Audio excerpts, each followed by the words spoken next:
Hello everyone, आज के इस लेक्चर में हम स्टार्ट करने वाले हैं पाचन ग्रंथि कि हमारे बॉडी में कौन कौन सी पाचन ग्रंथियां हैं जो कि भोजन में अपना पदार्थ का सिक्रीशन करती हैं, जिसके द्वारा भोजन का अच्छी तरह पाचन होता है अर्थात डाइजेशन होता है। ओके, तो हमने पिछली क्लासों में क्या पढ़ा कि माउथ के द्वारा हम भोजन लिए, माउथ कैविटी में आया, हम उसको वहाँ पर कुछ एक प्रकार की पेशी जीवा पाई गई, इसे जो कि एक फ्रेनम द्वारा भाग से जुड़ी थी, जिसे हम बोले जीभ। इसके अलावा 4 प्रकार के दांत देखे, उनका क्या कार्य था उसके बारे में जाने।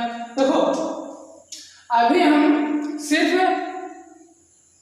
इनमें उपस्थित ये जो ऑर्गन है इनके बारे में हम जानने का प्रयास कर रहे हैं। अभी भोजन का पाचन स्टार्ट नहीं हुआ, अभी बस हम देख रहे हैं भोजन किस भाग से जा रहा है, कहाँ से ट्रांसफर हो रहा है, उसमें कौन सी ग्रंथि मिल रही है, कौन सा ऑर्गन आ रहा है, उनका क्या रोल हो रहा है उनके अंदर, सिर्फ ये जानने का प्रयास करते हैं। आज के लेक्चर में भी हम यही जानेंगे पाचन ग्रंथियाँ कौन कौन सी हैं, उनके द्वारा सिक्रेशन वाले पदार्थ कौन कौन से, सिर्फ इतना जानेंगे। फिर हम नेक्स्ट लेक्चर में ये समझने का प्रयास करेंगे कि भोजन का पाचन, जो ये पदार्थ पाचन ग्रंथियां स्रावित की हैं, उन पदार्थों का उनमें रोल क्या रहता है, प्रोटीन का पाचन कर रही हैं, कार्बोहाइड्रेट का पाचन कर रही हैं, या फिर वसा का पाचन कर रही हैं, ये सब हम पढ़ेंगे। लेकिन अभी सिर्फ ये जानेंगे कि पाचन ग्रंथियां कौन कौन सी हैं जो कि भोजन के पाचन में मदद करती हैं। इसके अलावा उनका क्या कार्य होता है उसको हम नेक्स्ट लेक्चर में देखेंगे। ओके, तो स्टार्ट करते हैं पाचन ग्रंथियों में। पाचन ग्रंथियों में मुख्यतः 3 प्रकार की पाचन ग्रंथि यहाँ पर हैं। उनमें है एक जो कि आहार नाल से संबंधित, जिसे हम बोल सकते हैं पाचन ग्लैंड, उसमें से एक तो है लार ग्रंथि। लार ग्रंथि जो कि हमारे माउथ में उपस्थित होती है। माउथ एक तो जीभ के नीचे होती है, जिसे बोलते हैं अधोजिह्वा, या फिर नीचे बोल सकते हैं निचले जीवा के नीचे अधोजीवा, अर्थात ये नीचे वाला पार्ट जो होता है उसे बोलते हैं अधोजीवा, जिसके द्वारा कुछ लार का श्रावण होता है। इसके अलावा होता है गाल में कर्णपूर्ण ग्रंथ, जो आपको कुछ इस तरह दिखाए थे, यहाँ पर है ये कुछ इस तरह दिखाए थे ना, तो उसे बोलते हैं पैरोटिड ग्लैंड इन चेक, अर्थात गाल में उपस्थित पैरोटिड ग्लैंड, ये भी कुछ लार का श्रावण करती है। इसके अलावा एक होती है हमारे नीचे वाले क्या बोलते हैं जबड़े में, निचले जबड़े में, जिसे बोलते हैं अधोजब या फिर चुबकी ग्रंथि, जिसे बोलते हैं सब मैक्सिबुलर या फिर सब मैंडिबुलर। ओके, इसको याद रखना।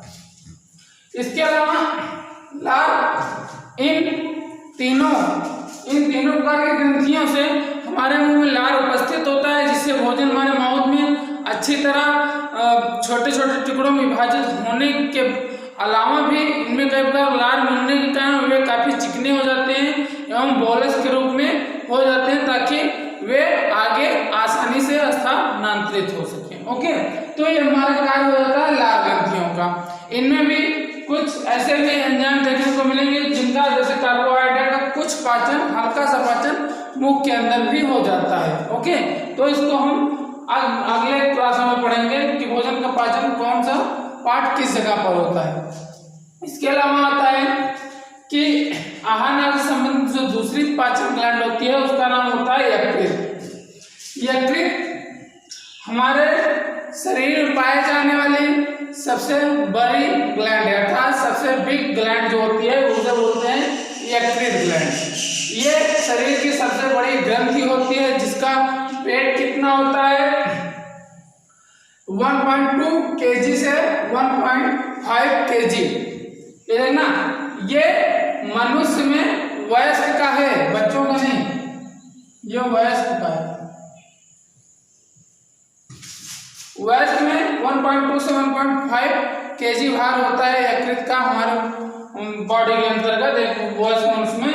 इसके अलावा इसकी जो स्थिति होती है डायफ्राम के नीचे होती है, अर्थात ये उधर में, अर्थात एब्डोमेन कैविटी में, एब्डोमेन में यह मध्य पट से बोलते हैं डायफ्राम के ऊपर क्या रहता है फेफड़ा, जो कि उसकी श्वसन में जैसे ये है, इसके ऊपर फेफड़ा है, तो श्वसन लेने पे कुछ इस तरह ये होता है, तो ये डायफ्राम के नीचे स्थित होता है। वो कौन यकृत डायफ्राम के नीचे उपस्थित होता है। और देखो अगर यकृत का एक स्ट्रक्चर बनाया तो कुछ इस तरह होता है।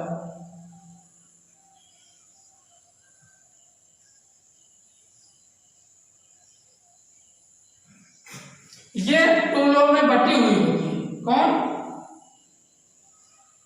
यकृत ये 2 भागों में एक साथ बोल लीजिए कि इनका जो अंग होता है ये 2 भागों से मिलकर बने होते हैं, जिसे हम यकृत बोलते हैं, जिसे हम बाद में पालिका बोलते हैं, या फिर लोब, हिपैटिक लोब। ओके, जिसे बोल दिए हिपैटिक लोब।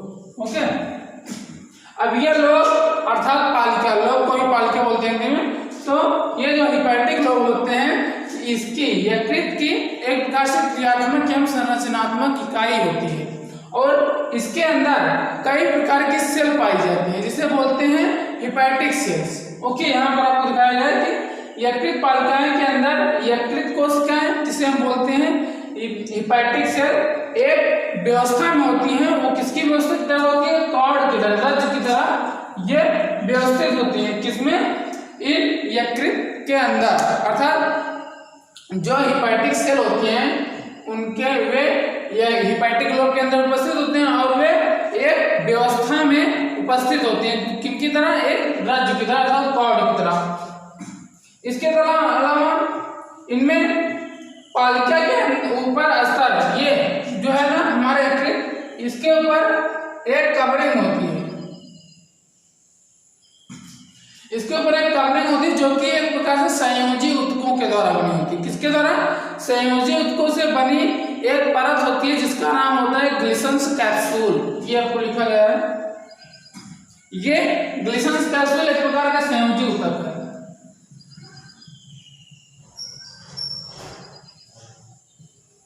ओके, तो यह पालिका के ऊपर एक परत होती है जिसे हम बोलते हैं ग्लिसन्स कैप्सूल। यह एक प्रकार से संयोजी ऊतक से बनी होती है।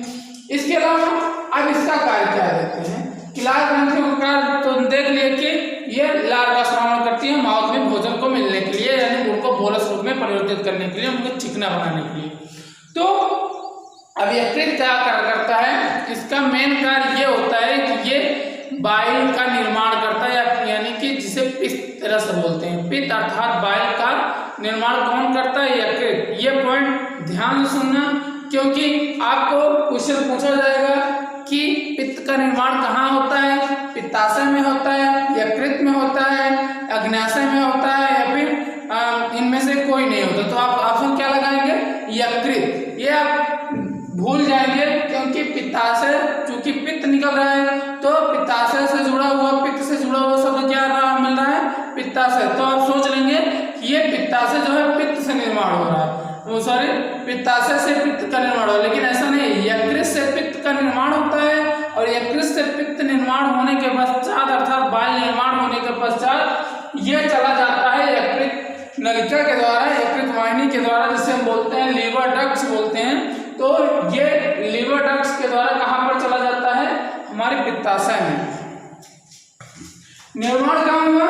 निर्माण यकृत में हुआ, लेकिन उसका जो परिपक्वन होता है, उसका सांद्रण के द्वारा उसे जमा जहाँ किया जाता है, एक तरह बोल सकते हैं जहाँ इसका स्टोर किया जाता है, किसका? पित्त रस का, वो होता है हमारे पित्ताशय में। पित्ताशय में ही पित्त रस का स्टोर किया जाता है एवं सांद्रण किया जाता है। इसके अलावा स्टोर करने के अलावा वहां पर उसका परिपक्वन होता है, किसका? पित्त रस का।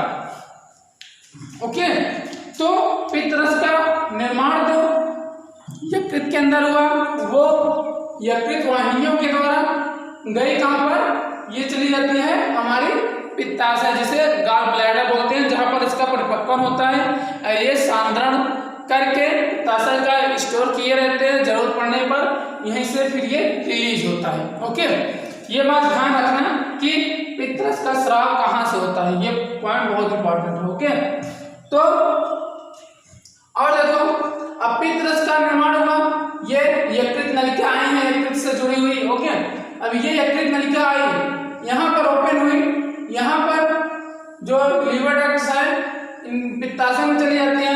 अब जो पित्ताशय में नली जा रही है उसको क्या बोलते हैं? पित्ताशय वाहिनी, जो बोलते हैं duct from gall bladder. Okay, तो ये ले जाने वाली नली है जो कि पित्ताशय में उपस्थित हो जाती है। पित्ताशय में यहीं पर पित्त रस का स्टोर होता है, उसका परिपक्वन होता है। उसके पश्चात फिर हम क्या देखते हैं कि ये पित्ताशय वाहिनी और ये यकृत वाहिनी मिलकर, दोनों ये मिलकर एक नली का निर्माण करती है।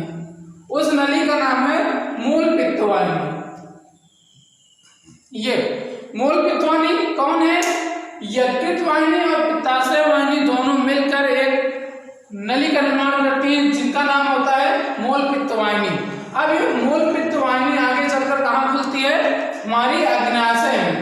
ये अग्न्याशय है ना, ये देखो अग्न्याशय, जिसे हम बोलते हैं पैंक्रियाज। ये पैंक्रियाज में आकर सीधे खुलती है, अर्थात पैंक्रियाज वाली जो डक्ट होती है, पैंक्रियाज की नली होती है, मूल पित्त वाहिनी सीधा आकर कहाँ पर खुलती है? हमारे अग्न्याशय की जो नली होती है उसमें आकर खुलती है। तो अब ध्यान से देखो, यहाँ पर अग्न्याशय वाली नली ना, अग्न्याशय वाली नली ये जो थी, ये नली और ये जो मूल पित्त वाहिनी आ रही है, ये दोनों मिलकर एक नली का निर्माण कर रही है ना। ये दोनों मिलकर एक नली का निर्माण कर रही है, जो कि जा कहाँ रही है? ग्रहणी में, जिसे बोलते हैं ड्यूडेनम। ये दोनों मिलकर एक नली का निर्माण होना है, जिसे हम बोलते हैं यकृत अग्न्याशयी वाहिनी। क्या बोलते हैं? यकृत अग्न्याशयी वाहिनी, अर्थात यकृत वाली जो नली होती है और अग्न्याशय वाली जो नली होती है, वो दोनों मिलकर एक नली का निर्माण बनाई, जिसे हम बोलते हैं यकृत अग्न्याशयी वाहिनी। आई बात समझे? तो अब ये मिलकर कहाँ चलती हैं?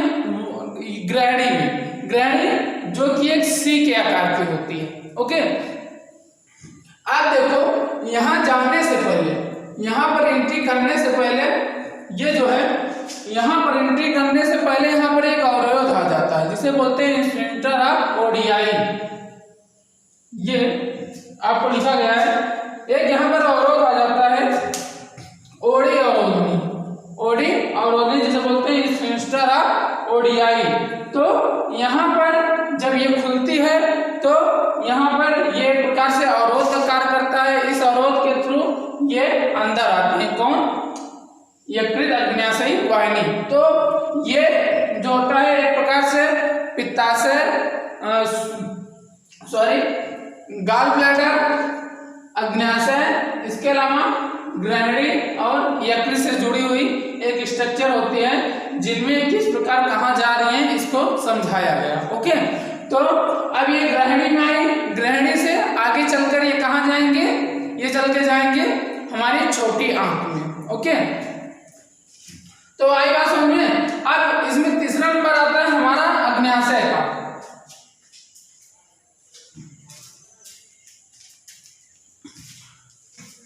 तो अग्न्याशय का हम पढ़ते हैं नेक्स्ट लेक्चर में, थोड़ा सा है।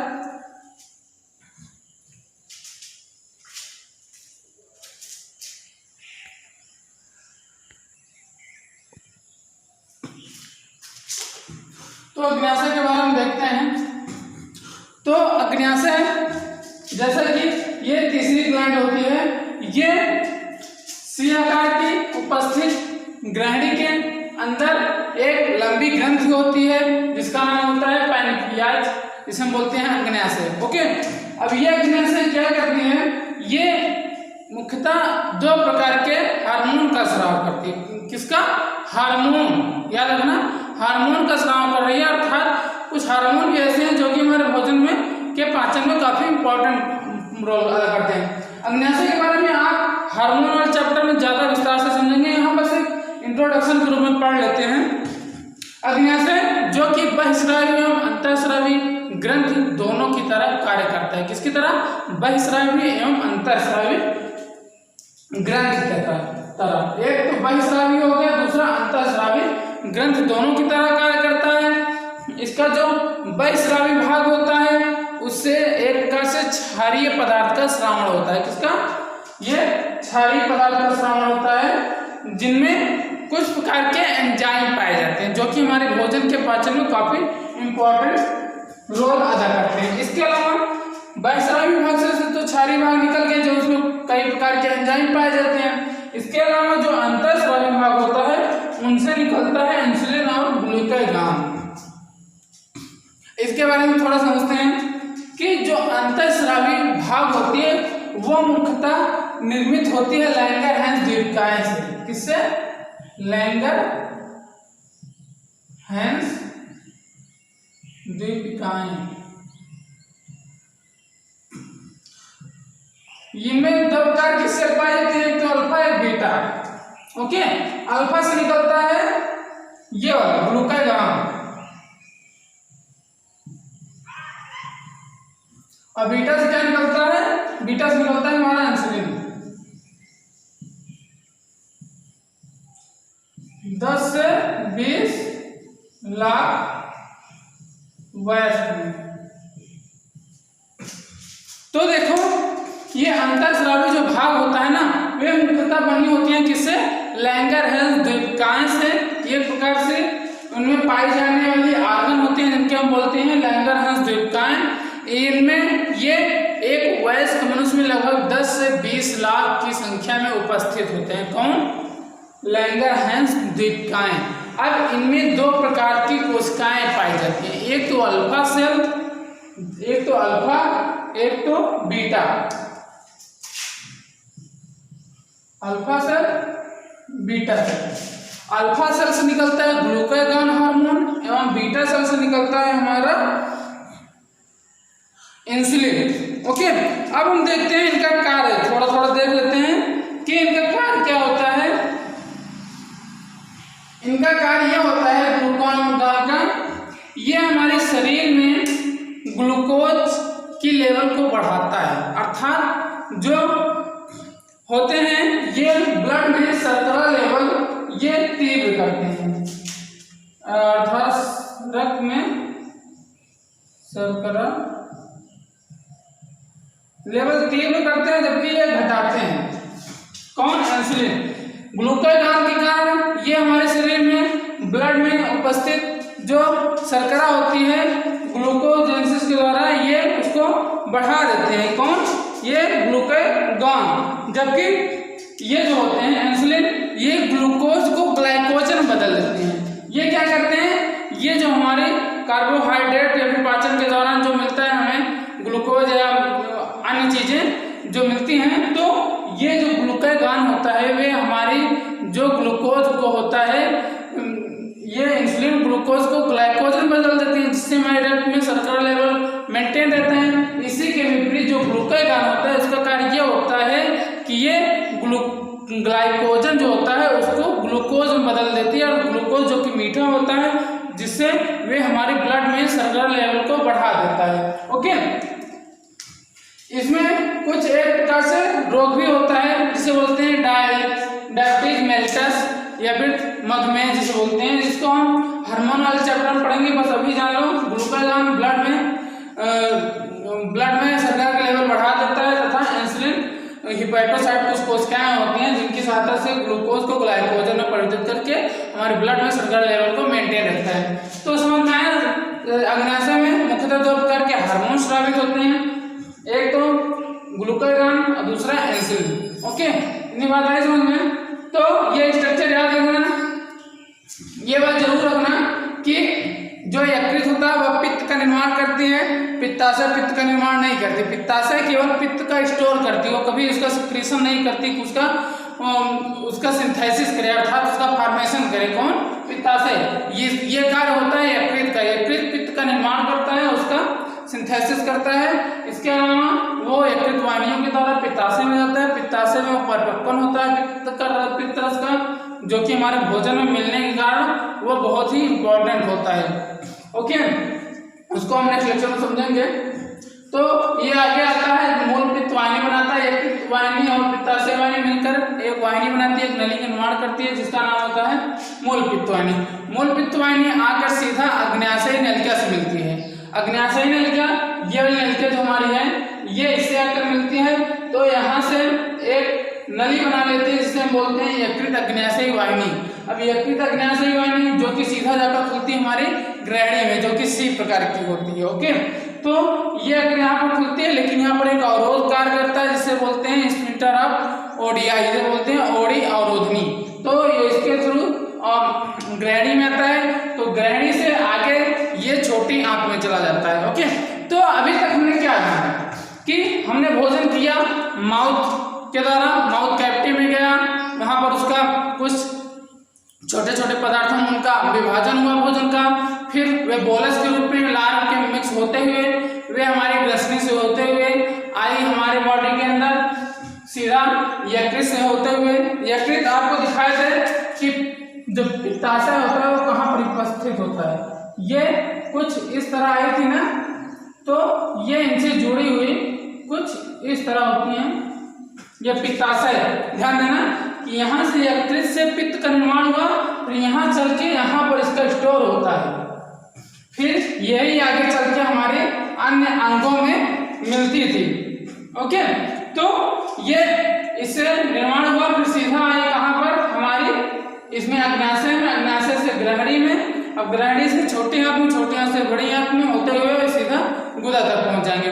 तो इन सभी पदार्थों से, इन सभी ग्रंथियों से कुछ पदार्थ स्रावित हो रहे हैं जो कि भोजन में मिक्स हो रहे हैं। अभी पाचन स्टार्ट तो हुआ है, लेकिन अभी उसके बारे में बताया नहीं, अभी बस उनके ऑर्गन के बारे में बताएंगे, उनके पदार्थ के बारे में बताएंगे। ओके, हम नेक्स्ट लेक्चर में यह भी पढ़ेंगे कि यह भोजन का पाचन कहाँ पर, किस पार्ट का पाचन हो जाता है, कहाँ पर सबसे ज्यादा पाचन होता है, कहाँ पर आम्ल मिलता है, कहाँ क्षार मिलता है, इसके बारे में हम पढ़ने का प्रयास करेंगे नेक्स्ट लेक्चर में। ओके, थैंक यू, यहाँ तक अच्छे से रीडिंग करो। ओके।